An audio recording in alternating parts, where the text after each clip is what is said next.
The first thing Cassandra said when she walked through my door was, "Oh, wow, it smells so authentic in here." I smiled politely and welcomed her in.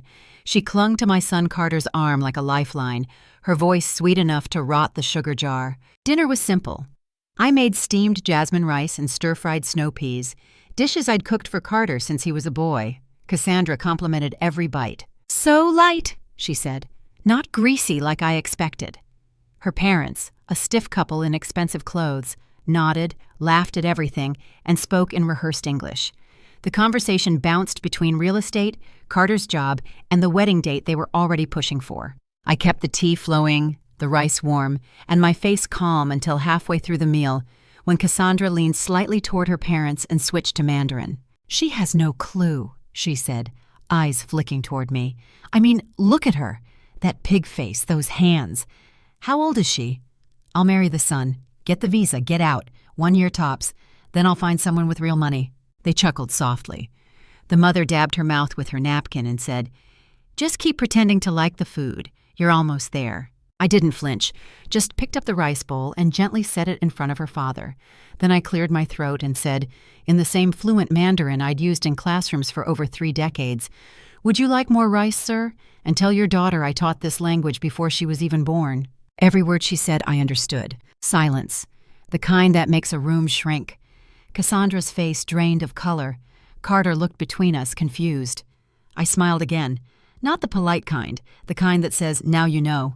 And yet I served dessert anyway. The dishes from that night are still drying on the rack. I haven't touched them. Not because I'm sentimental, but because every time I look at that rice bowl, I hear her voice again. That pig-faced woman won't know a thing. I've been called worse. Students who didn't pass, parents angry over grades, colleagues who thought tenure meant power. I survived all of them with the same tools: clarity, silence, and a memory that files away everything. I taught Chinese literature at the university for 32 years. I didn't just teach language. I taught the roots of it. I could recite poetry from the Tang dynasty, quote Confucius, and explain idioms that don't translate cleanly into English. I knew how words cut deeper when said with a smile. And that's exactly what Cassandra did. She performed kindness like a well-rehearsed play. Compliments on my cute little home, laughs that never reached her eyes, offering to clear plates but never actually lifting one. Carter didn't notice. He's smart, just not in this way. He's always been warm, eager to please, unwilling to believe that anyone could lie with that much ease. He thinks people like Cassandra are rare. I know better. When my husband was alive, he said I was too forgiving. "You give people the benefit of the doubt," he'd say. "One day, someone's going to use that against you." I used to laugh, not because I disagreed, but because I knew the moment someone did, I'd be ready. Now here I am. 66, alone in the house he built, the wood still holding the scent of linseed and thyme. My hands aren't as quick, but my instincts are sharper than ever. And Cassandra, she mistook that quiet for blindness. That was her mistake. Mine was thinking she deserved the same grace I gave my students. Carter stopped by the next evening. Just him this time. No Cassandra. He brought pastries from that cafe he likes downtown, the one with the burnt sugar crust that's too sweet for me, but I always pretend to enjoy. He sat at the kitchen table, his tie loose, his voice casual. "I know dinner was awkward," he began, "but you really took Cassandra by surprise. You didn't have to speak like that." I folded my hands in my lap. "I only responded after she insulted me in Mandarin, right in front of you." He laughed gently like I was being silly. "Mom, you probably misheard her. Or maybe misunderstood the tone. You're tired. You know Cassandra's still adjusting. She's under pressure, a new country, a new family." I let him finish, let him wrap it in soft excuses. I didn't argue, but something inside me cooled, not out of anger but distance, like a curtain lowering behind the ribs. I'd seen that look in my students too, when they wanted to believe something so badly they'd block out anything that might threaten it. He wasn't protecting her. He was protecting the version of love he'd already sold himself. There are things Carter doesn't know, not because I hid them, but because I never made him look. He doesn't know I sold my wedding necklace, the only piece of jewelry his father ever gave me, to cover his freshman year dorm deposit. He doesn't know I took on 3 night classes the semester his scholarship ran out. He doesn't know I missed his father's final breaths because I was proofreading Carter's graduate thesis, too proud to ask for an extension, too stubborn to let him fail. And Cassandra, she'll never know what it costs to give someone everything and still be seen as nothing. I called Mara the next morning. She had been one of my brightest students, a quiet force of order and insight. She now worked in immigration enforcement, something she once said she'd never do.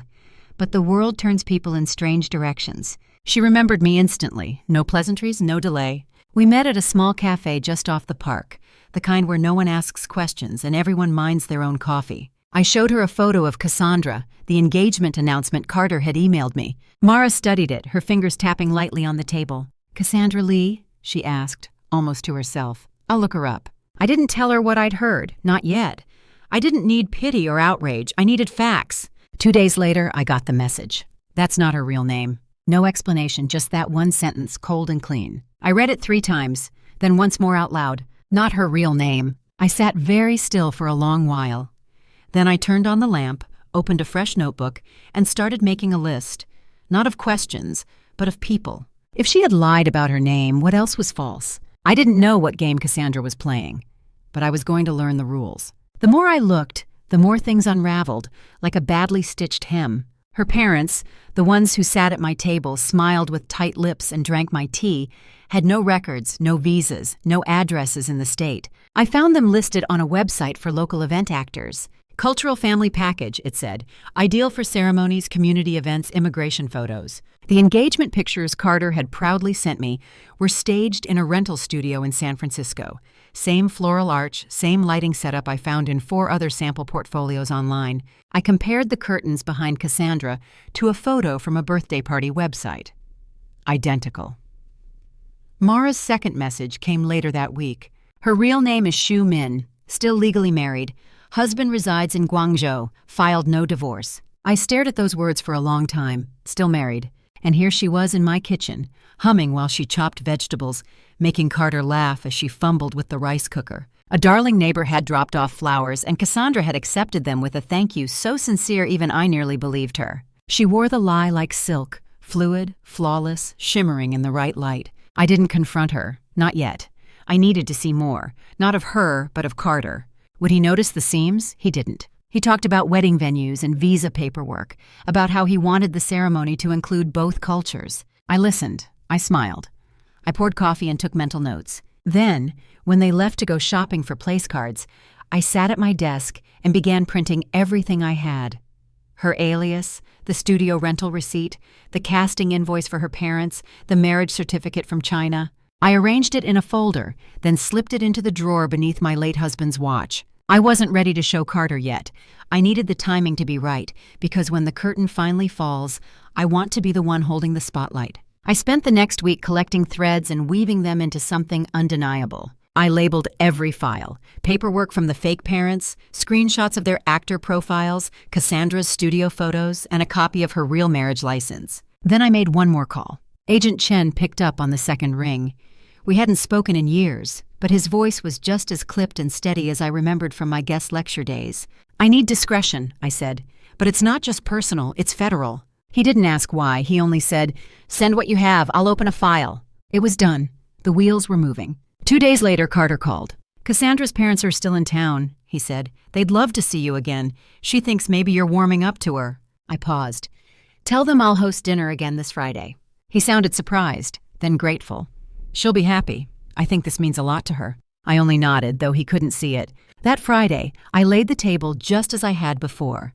I used the same dishes, poured the same tea, even placed folded napkins in the same lotus shape Cassandra had complimented the first time. She arrived with her parents, still the same actors, still the same polished smiles. She brought flowers this time, orchids.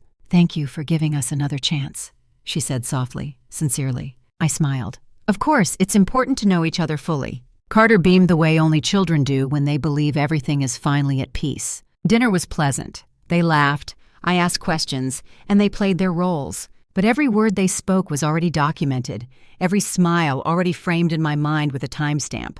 And when dessert was served, I excused myself briefly, walking to the front door just as headlights pulled into the driveway. Agent Chen stepped out of the unmarked car right on time. The moment I opened the door and nodded, Agent Chen understood. No dramatics, no rush, just a quiet presence behind me as I returned to the table where Cassandra was still laughing at something Carter had said. Her parents sipped their tea, composed and hollow. I stood beside my chair and cleared my throat lightly. Would our guests like to stay a bit longer? I asked, setting down my napkin.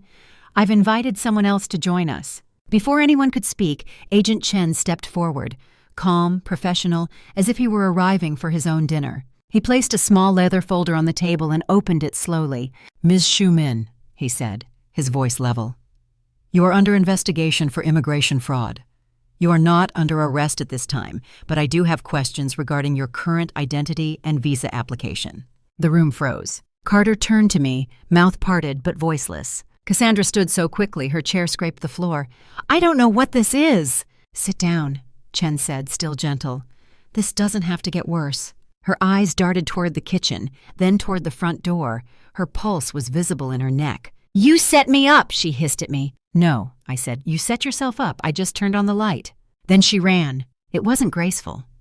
She pushed past Carter, who barely stepped aside, and her so-called father followed, his composure cracking as he fumbled with his jacket. The mother stayed seated, strangely still.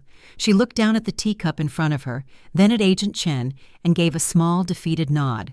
"I'll cooperate," she said quietly. Carter hadn't moved. His eyes followed the door long after it slammed. He looked at me as if trying to solve a puzzle he didn't know he'd been handed. "I didn't know," he whispered. "I know," I said. He dropped into the chair across from mine, the one Cassandra had been sitting in, and for the first time in years my son was silent. 2 days passed before Carter called. I wasn't sure he would. The silence between us had a weight of its own, something neither of us wanted to lift first. When the phone finally rang, it was nearly midnight. His voice was small, frayed at the edges. "You could have told me sooner." I took a breath. "I tried," I said. "You chose not to hear." For a long time, the only sound was his breathing. Then a quiet sob, the kind he used to hide as a boy when life first began to disappoint him. "I thought you were trying to ruin what I had," he said. "I didn't realize you were saving me." "I know." He exhaled shakily. "She's gone." They took her statement. Agent Chen called me today. She admitted everything, her marriage, the fake parents, all of it. He laughed once bitterly. "I almost married a stranger." "You didn't," I said, "and that's what matters." He didn't answer for a while, then softer. "Do you still trust me?" The question hurt more than it should have. "Trust isn't something you lose in one day," I said. "It just bends. It takes time to straighten again." "I don't deserve that time," he murmured. "Then earn it." He came over the next evening. His eyes were swollen, his hands restless. He apologized more than once, each time quieter than the last. I didn't absolve him. Not completely. I just poured him coffee the way I always had, and let the sound of the kettle fill the spaces we didn't have words for. He looked around the kitchen like he was seeing it for the first time. "You kept everything the same," he said. "Some things don't need changing," I replied. For a moment, he smiled, tired, genuine. "I'll make this right," he said. I nodded, not because I believed him yet, but because belief sometimes starts there. The next morning, I found a note he'd left on the counter, folded beside an empty cup. It said, "Thank you, Mom." And for the first time since that night, I felt the house exhale. The library smelled just as I remembered. Old paper, dust, and the faint trace of orange-scented floor polish the janitor favored. I resumed my usual spot behind the reference desk, checking returns and helping the occasional lost high schooler find their sources on deadline. Quiet work, familiar, safe. It was the first place I had gone when Carter left for college, and now, after all that had happened, I found myself here again, on the other side of something broken but not destroyed. A young girl came in, maybe 17, books piled high in her arms and dark circles under her eyes. She thanked me for helping her find a text she'd thought was out of print.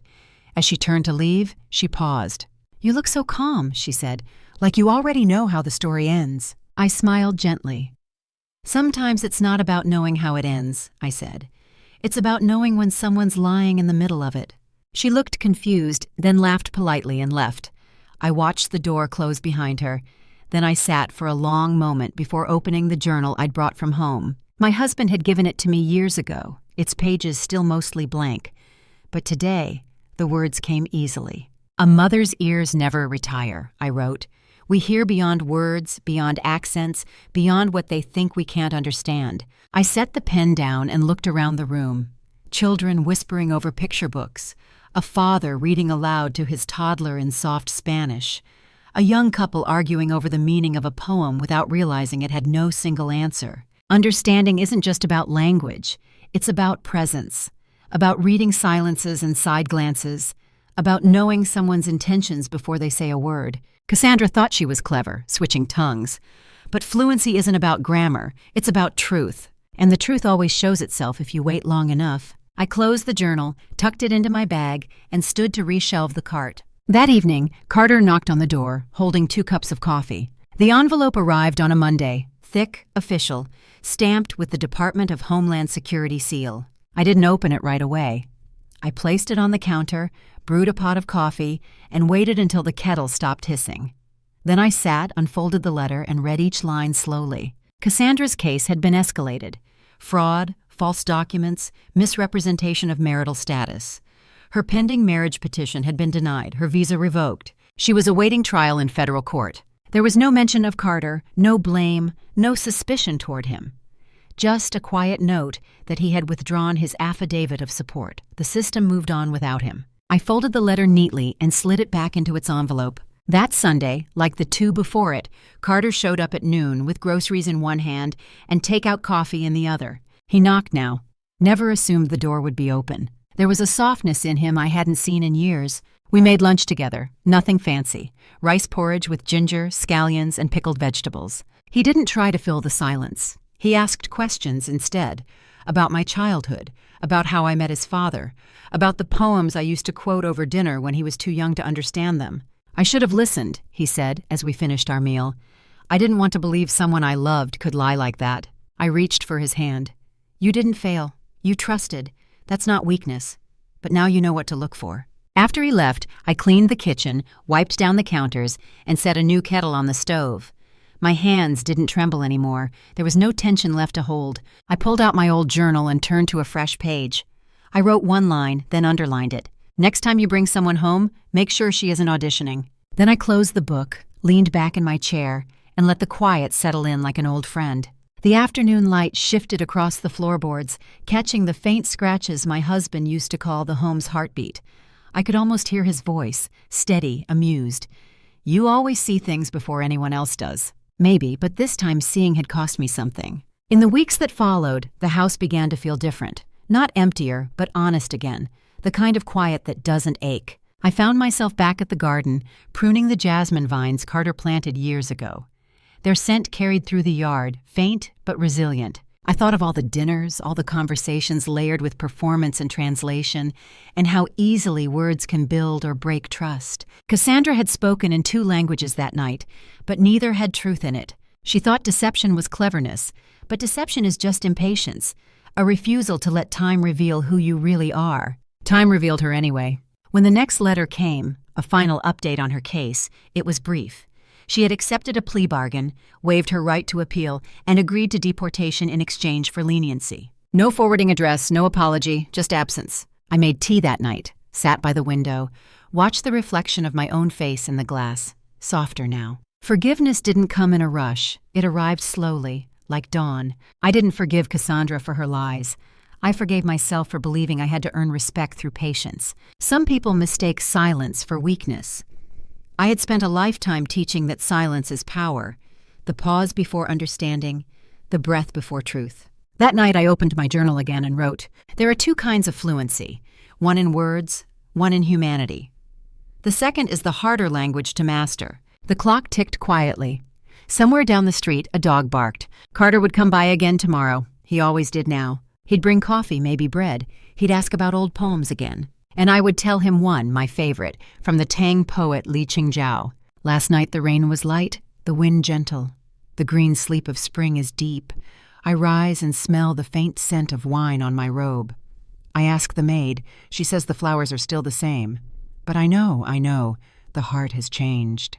I whispered it to this empty room, the words floating like prayer. Then I smiled, because for the first time in years, I wasn't the one waiting to be understood.